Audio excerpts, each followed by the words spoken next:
or spiritual privilege. Your birthright or spiritual privilege. Amen? That's the message today. Your birthright or spiritual privilege. A lot of people today in the world, in the church of God, in the kingdom of God, here on earth, they have sold out their birthright because of the things of the world.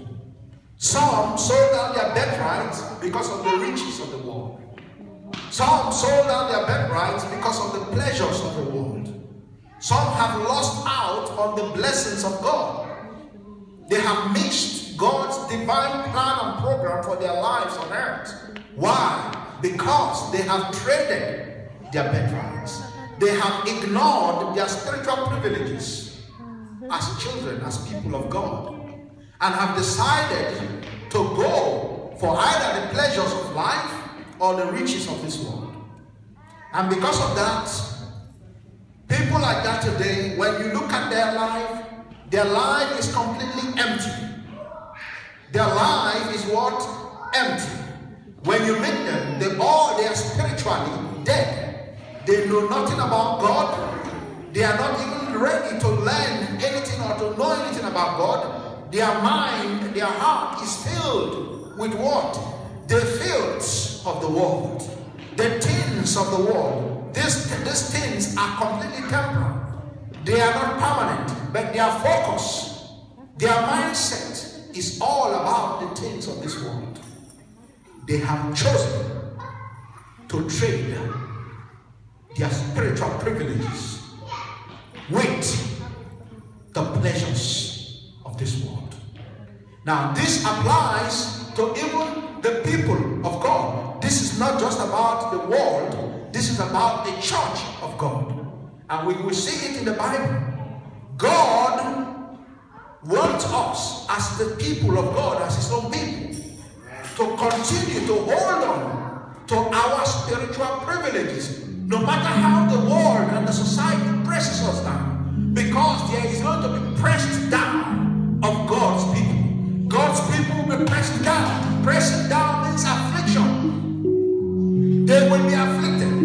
When we go through trial, when we go through pain, when we go through shame, when we go through reproach, but that is not enough for us to trade our spiritual privileges with the pleasures of life.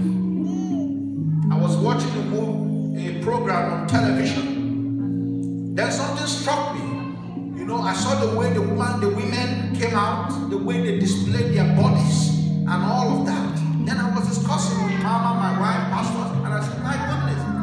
And I remember her comment. He said, if you want to make it in life today as a woman, one of the easiest way women can make it is if they are ready to expose themselves and show their nakedness on television, on camera, in the public, on the streets.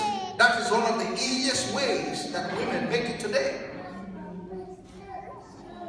And that's how this message came to me. So they have chosen to ignore their spiritual privileges. They have chosen to forfeit their spiritual privileges just because of a morsel of bread.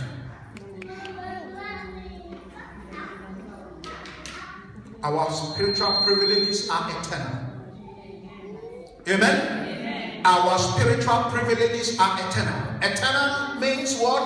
They last, they are permanent. They last forever.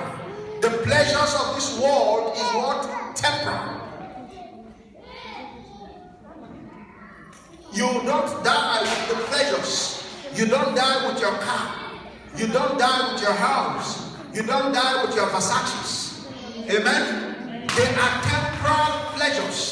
You never see someone who died and carried his beer or whiskeys or wine along. No. You leave them behind. And that's why the Bible calls them temporal blessings or pleasures of life.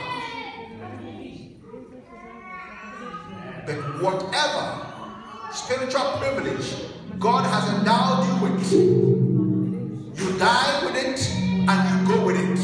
Because on the last day, a book of remembrance is opened. And that is where you see every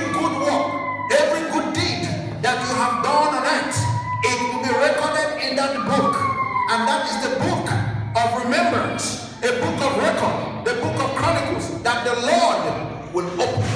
In that book, once your name is not in there, the Lord will tell you, I don't know you. On earth, there are people who celebrate.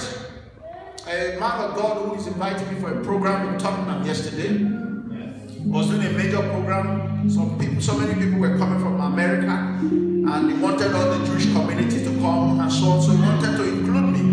He picked up my name and said, God told him that he should include me. Now, and then he said, oh, as a big man of God, as a big man.